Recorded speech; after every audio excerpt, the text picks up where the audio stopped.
welcome back to the Piece of Alice channel. Yes, you heard it correctly, I am back, and no, it hasn't been multiple months, it's been a week. So, I was brainstorming video ideas for this week's video, and as I was taking a look at my comment section on TikTok, I realized that a lot of you guys, just like me, enjoy anime, manga. I'm sure that if you follow me, you have some sort of an interest in that, considering as it's kind of like most of my content. And I realized I've never really discussed with you guys my favorite animes and mangas. I've never really gotten into it. So in today's video, I thought, let me go through with you my favorite mangas. I know you love Nana. If you're watching this, you definitely love Nana. So if you are a Nana fan, am I a Nana fan? You will probably enjoy the recommendations I'm about to give you. In my time, I have read quite the selection. I would say I've probably read about over 100 shoujo manga.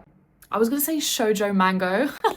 I used to be a collector. If you didn't know that, I was a manga collector, but I stopped collecting purely because I feel like I read everything that I liked, and also I had no space. So I recently donated like over 100 mangas from my collection to a used bookstore. If you go to that used bookstore, the whole stock is from me basically. So today I thought, for you Nana and shoujo fans out there, maybe you're a new fan, maybe you're just getting into reading manga, these are my faves. There are some elements that I look for in shoujo, which are the following. 1, romance, obviously. 2, drama. Maybe it's a love triangle. Maybe it's really angsty and like someone dies. 3, this is a bonus, but elements of the fashion industry. You know, I love a bit of fashion. We love a little bit of an iconic outfit. Number 4, creative industry. I really like music anime and music manga. So anything sort of set in the music industry, love to see it as well. Finally, we are looking for a cute art style. So that is a checklist of what I look for in a good shoujo manga. Let's get into my recommendation. If you haven't read Nana, please click off this video, read it right now. I'm not gonna get into this because I'm sure you have read this or watched this. If you haven't, you need to get on this right now. All-time favorite shoujo. So a lot of these recommendations obviously are for fans of Nana and fans of Paradise Kiss, which is also one of my favorite mangas too. Great fashion manga if you have not read it. Those two out the way, just wanted to reiterate. Coming in first, Princess Jellyfish. Now, Princess Jellyfish was one of the first mangas that I read actually in full. I am a big Princess Jellyfish enjoyer. Yes, we love nerdy girl representation. This manga for me had everything. I have always been a big lover of the whole overall aesthetic of this manga. I think it is adorable. It follows Tsukimi, who is a socially anxious 18-year-old, and she is absolutely obsessed with jellyfish. We love a cute girl with a niche interest. We love to see it. Tsukimi lives in an apartment block full of other socially awkward girls who have niche interests. Guys invite me over. I need to drink with them for real. Tsukimi one day decides to venture out. She has a chance encounter with a super glamorous, gorgeous woman who introduces her to a world of fashion, confidence. She starts becoming more sociable, she becomes happier, she gets to enjoy her interests in new ways. This manga really warms my heart. This is really a comedy. This is like a rom-com, has a lot of fashion elements, and also because this manga is from 2008, it has that real sort of business cash, preppy, glamorous style that was really popular in that sort of time period in Japan, and the art is gorgeous. Let's just check the checklist real quick. Romance elements, check. Fashion elements, check. Cute art style, check. Drama, yes, but this is more of a light-hearted manga, so if you don't want anything too heavy, this is a good option for you. Next on the list, Honey and Clover. Honey and Clover has, I think, one of my favorite art styles in a manga ever. Honey and Clover is very underrated as well. I feel like I don't hear many people speaking about Honey and Clover. Maybe I'm just not looking in the right places. It is set in an art college, which I absolutely love. If you are sort of an older manga enjoyer, such as myself, maybe you are in your 20s or whatever, your late teens, it's really nice to read a manga that's not set in a high school.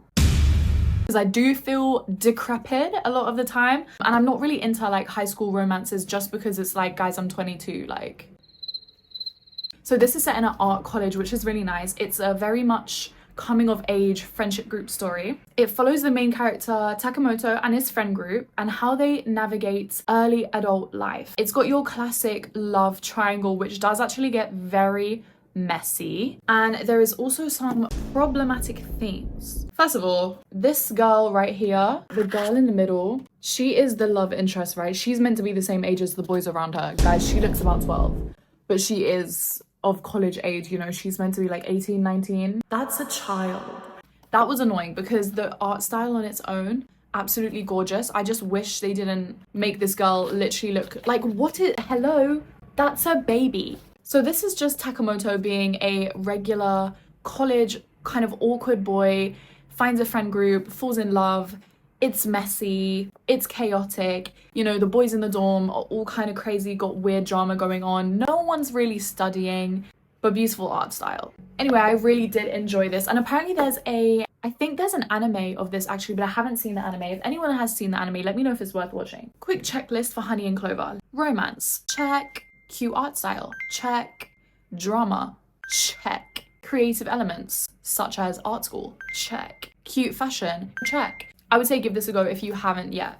Next on the list, we have Imodoki. This I don't hear anyone speak about either, and I really like Imodoki. I know I said that I don't like a high school romance, but this is like the small exception, okay? Art style is gorgeous. It's by one of my favorite manga artists, Yu Watase. Even though it is a cliche high school romance, you know, poor girl, rich boy, that whole thing, it's done in a way that is kind of really refreshing and new. So it is set in a private school. Our main female character, Tanpopo, is a working class girl. So she's there in the school on scholarship. And everyone obviously is judging her because she's broke as hell. She's just like me for real. She, in an attempt to make friends, she starts a gardening committee, which is so cute. I would join. She loves planting flowers. There's a lot of cute stuff in here about different flowers. It's how she navigates finding friends, finding love, and trying to have a relationship with this rich boy. Obviously, they've got a lot of differences. Also, this guy is so cool. I can't remember his name, but he's always wearing those COS Porta Pro looking headphones. It's also an easy and cute read if you're a fan of the classic rich boy, poor girl romance. Definitely check this out if you haven't already. Quick checklist for this one. Drama, check. Romance, check. Cute art style, check. Creative elements, not really, but thoroughly enjoyable classic shoujo. Gosh.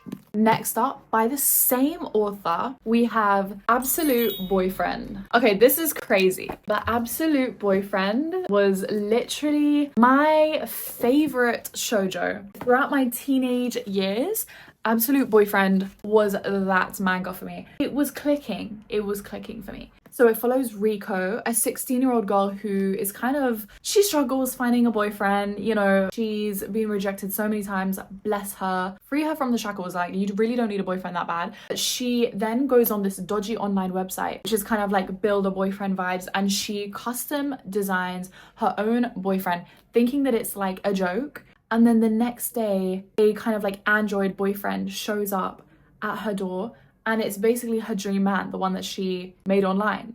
I need the link to this website. It's really, really funny, and she's a really lovable main character. More so, the robot boyfriend, guys, I was loving him down. Like, I think it's because he's like such a himbo. Obviously, she custom made him, so he's literally like, hello girlfriend. Like, he's so funny. She needs to try and keep it a secret that he's, you know, not a real human, but he's just so like android vibes that it's really funny. Let's quickly pull up the checklist. Cute art style, check. Drama, check. Romance, creative elements, no.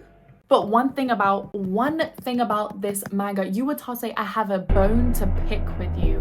Why would you end it like that? I don't remember the ending that well because I read this many years ago, but I do remember being frustrated as hell. Like, it's low-key giving rushed ending. But it's only a short manga series. I think there's only, how many volumes? I think this is all the volumes. I think there's only 6. This is also a light-hearted, like, fun read. Guys, if you are an Absolute Boyfriend fan, please comment below, because I've never met anyone else that's read this. Next on the list, Neighborhood Story. This one you might know because it is by Ayazawa as well. but I feel like it's the most underrated of all of her mangas. Correct me if I'm wrong. This is definitely one of her earlier works. I actually prefer this to Paradise Kiss, to be honest. I think it's just the fashion is more my vibe in this, and it's so cute. It's really, really cute. It follows Mikako, who is chasing her dreams of becoming a fashion designer for her clothing brand called Happy Berry. She goes to a art school with her best friend, childhood best friend, who is also her neighbor, and she's completely in love with him. So it's like a friends to lovers type vibe, you know. And she's a really lovable main character, to be honest, because she's just crashing out for real. She's so me. She's really dramatic, cries at everything, gets super overexcited. I believe this is from 1999. So it has this beautiful kind of like retro vintage feel about it. If you are a fan of Paradise Kiss, you will definitely love this manga if you haven't read it already. Quick little neighborhood story checklist. Does it have a romance? Yes. Does it have drama? Yes. Does it have great art style? Yes. It's by Ayazawa. Hello. Creative elements? Yes. Now, a sign of affection. This manga is very close to my heart, guys. The art style in this, even though it's the more modern art style, which I am not the biggest fan of, I think it's absolutely gorgeous. It's about a girl called Yuki who is a college student. She was born deaf, so she struggles with obviously communication and she's quite shy. But by chance encounter, she meets Itsuomi, a guy who loves learning new languages and traveling. And obviously, because I think he already knows like 3 languages or 4 languages, he instantly becomes really kind of obsessed, I guess, with her. And obviously he's like never had a deaf friend before. He doesn't know sign language, but he tries really hard to communicate with her, and he goes out of his way to build a relationship with her. And it's really sweet the way that he doesn't let the communication aspect come in the way. Like he enjoys that, and I just think it's so sweet. It's about them navigating romance. You know, it's her first time in a relationship, and like they have communication difficulties, but they work through them, and like it's just so touching is the word. This is also a light read. This is not heavy, so this is a nice springtime read. Actually, I would recommend that for you. Oh, so quick checklist. Drama, yes, but it's not anything crazy. Romance, yes, adorable romance, very sweet romance. Cute art style, yes, love it. Oh, creative aspects, yes, you know, I think Yuki is really interested in fashion, so her outfits throughout this manga are really, really cute. She's always wearing something cute. But guys, if I'm being honest, I was rooting for the second male lead. If I'm honest, in this, I was rooting for him. You'll see what I mean if you read this manga. Like, I don't know, I really liked him. Totally forgot about my checklist after this. Sorry. Now, this next manga is super underrated, okay? I actually haven't heard anyone talk about this ever. Not to be like, oh my god, I'm so niche, but I came across this by chance. This is Aishu Baby. I actually found volume 1 of this in a random vintage book market many years ago, and I picked it up just because it was really cheap, and also the cover art like struck me straight away because I think it's really cute. It's very like retro vintage. So this manga is about a high school boy called Kippy who is basically forced to become a parent to his little 5-year-old cousin because her mother literally just like disappears. It's like, okay, can someone call like social services or something? Anyway, she comes to stay with him and his family, and he basically has to care for her completely. And he was a massive playboy, right? All he cared about was girls, going out, girls, going out. But now obviously he's got this newfound responsibility. He has to kind of change everything that he focused on, like, you know, all of his main priorities completely shifted. He does all that he can to be the best guardian. This manga is all about personal growth, about realizing what's important. I feel like it's really nice to see this kind of male character growth. Because I feel like, you know, in reading kind of older shoujo manga, the guys are actually toxic as hell. Love the single dad vibe of this. Next up, guys, I try to avoid not putting in super popular, well-known mangas because I'm sure that you've all, you know, been there, done that, read that, seen that. But, you know, I can't not mention Kimi ni Todoke. I cannot not mention it. This is adorable. This is about a girl named Sawako who gets bullied in school because she looks like the girl from The Ring. And she doesn't even look like the girl from The Ring. She literally just has long black hair and she's Asian. That's literally it. Like, that's the only similarity. These two girls get to know her real personality. She finally makes some friends thanks to her long-time crush. It's really refreshing when a popular guy is not a nasty, horrible creature. Lovely manga. If you haven't read this already, check it out. There's also a live action on Netflix and animes on Netflix, so I was tuned into both. Thank you. Final recommendation. If you are a younger reader, maybe this ain't for you. This is Solonin. Right, so this is a standalone manga, okay? This is, I believe it is just this. This is not a shoujo BTW, but I just wanted to throw it in for Nana enjoyers because I feel like this is more of like a heavier read, more of a depressing vibe. It's about a recent college graduate called Meiko. She hates her life, to be honest. She works a 9-to-5 in an office and she lives with her bum ass boyfriend. I'm sorry, but he's an illustrator. He wants to make it big in a band and she has no idea what she wants to do. She has no idea what her passions are. She doesn't know what she likes to do. She just goes to the office and goes home and like doesn't really do anything other than that. It's all about her trying to find her place in this world, trying to find out what she actually likes doing. And you know, if you are a 20-something, you will know what that feels like. I read this at a time when I really needed to read it. I read this when I was 18 or 19 and I also was really not sure what I wanted to do. Like, I didn't really know what my passions were. I didn't really know what I was good at. I was working a job that I didn't like. I picked up this manga and I read it and it was really comforting for me to read that, you know. If you're someone that struggles with that, I would recommend you this. However, it does get a bit explicit at some parts and it's kind of like, that didn't need to be included. Why did you include that? Like, we didn't need to see all that. But yeah, because this tackles more serious topics and also it has some explicit scenes. Obviously, younger readers, this ain't for you, y'all. This ain't for you. You know, when I read this, I was so deeply like, oh my God, this moved me and I needed to read this, that I was actually gonna get these bunnies tattooed. But yeah, this was very meaningful to me, so I just wanted to throw that in there for you. Okay, so those were Alice's manga recommendations for those who enjoy shoujo and those who enjoy Nana. I do have some more, but obviously, like I said, I recently donated about 5 million books from my collection to the bookstore, so I couldn't really show you them. So I just kind of picked out the ones that I still had, obviously my faves. I hope I could help you pick out a new read. Maybe some of these you haven't read before, maybe all of them you have. I hope you enjoyed this video. If you did, please leave me a cheeky little thumbs up. Let me know if you're gonna read any of these, or let me know if you have read them. I would love to discuss them with you, and I'll see you soon.